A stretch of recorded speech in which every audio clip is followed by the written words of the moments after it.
What's going on, guys, and welcome back to the channel. In old and recent times, many roller coaster manufacturers have taken to the idea of building rides that can easily be assembled and disassembled, generally with the intent to run them on traveling fair circuits. As a result, in 1995, Intamin Amusement Rides would unveil the world's largest portable inverted roller coaster at a fair known as Düsseldorf in Germany. With a height of nearly 100 feet, 4 inversions, and speeds of up to 50 miles per hour, this extremely ambitious coaster has now become one of the most unique ever and is still the only one ever made by Intamin. But what is this coaster? And what is its history?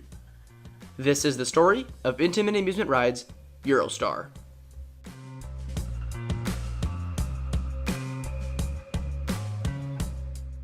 In 1993, an engineering firm known as the British Engineering Office oversaw the development of a new coaster design referred to as Eurostar.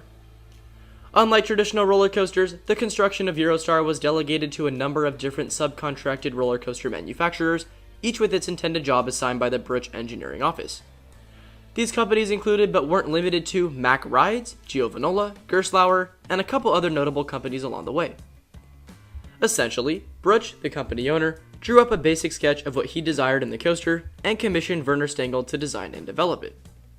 For those of you who don't know who Werner Stengel is, he is a highly regarded roller coaster designer responsible for the creation of over 400 coasters worldwide. That being said, Stengel constructed a mini model of what he deemed the coaster should look like, and after being passed off by Bruch, construction of the Eurostar began. This wasn't as easy as it sounded though. Because so many manufacturers were involved in the project, a number of assignments were handed to various people, which presented future problems. To start, a new type of control system was needed to operate a ride that would in theory travel so much. This challenge was tackled by Intamin, who also designed and built the coaster. On the contrary, the track, lift, and the majority of the electrical systems were handled by Giovanola, who also happened to build the trains as well. These trains, built specifically for Eurostar, were made from parts taken from another unknown manufacturer and resulted in some pretty weird and awkward seating. Furthermore, the supports as well as the sole and chocks of the coaster were made by a business known as Manhart in Germany, but unfortunately during construction they declared bankruptcy and Birch was left to finish their part of the project. The paybox area was designed by Mack Rides, and the stations and exits were done by Gerstlauer. Finally, the ride's finishing touch, a super extensive light package, was created by Pels of Germany. That being said, now that we have a design history out of the way, here is an operational one that I thought you guys might find pretty cool. After a 6-day delay, Eurostar made its first debut ever at a trade show in Düsseldorf on July 20th, 1995, and was on the German fairground circuit from this time until 2008. It then debuted in Hamburg that same year, but this was the final time it would visit Germany. In July of 2008, parts of the ride arrived in Düsseldorf, and the final payment came from Gorky Park in Moscow, Russia. They demanded the ride right away and left no time for further operation on the fair circuit. And so, it opened in Russia, lasting only 3 years, closing in 2011. According to a few sources online, Moscow authorities cited safety issues and the need to remodel Gorky Park as reasons for the ride's removal. And for a while there, we didn't really know what happened to it. However, Eurostar was announced to be relocated to Detsky Park in Anapa, Russia in August 2019. At this point in time, the coaster is still there.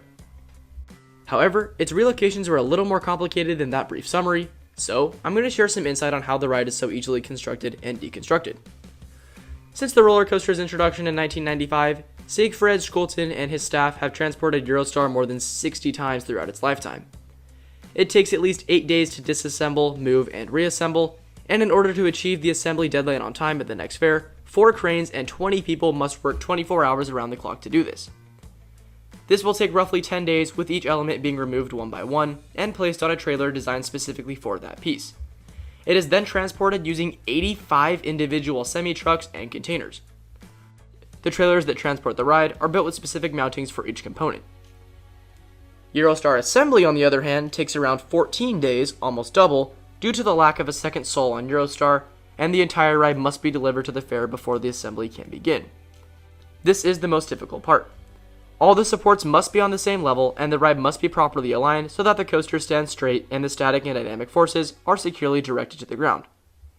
In recent times, the coaster had an addition of high-tech laser leveling tools that make sure this happens. Different sized wooden beams and boards, exactly like on other portable attractions you might see at fairs, are also used to level out sections of the sole depending on the level of the ground. This is probably all sounding really weird, but basically, it's not too difficult to move this ride around with the right materials. Unfortunately, Eurostar's repeated assembly and disassembly has caused the ride to become pretty rough over time, and as a result, it has received many mixed reviews today. Either way though, you can't deny this thing has a pretty cool and interesting history regardless of public opinion, and that's why I wanted to share it with you guys today. Thanks to those of you who recommended it, and is there another coaster you guys want to see highlighted? Please let me know down below. As always, it's been a pleasure creating new content for you guys, and I'd like to invite you to like and subscribe if you enjoyed today's content, and stay tuned for another video coming in a couple days.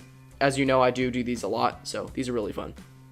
Also, we'll be at Nickelodeon Universe and Valley Fair this Saturday, as well as Six Flags St. Louis on Sunday, so if you want to come in and meet me and the other guys, go ahead and say hi. Feel free to catch up with us as well on Instagram for those daily posts, and until then, we will see you all there, and thanks again for watching. See ya!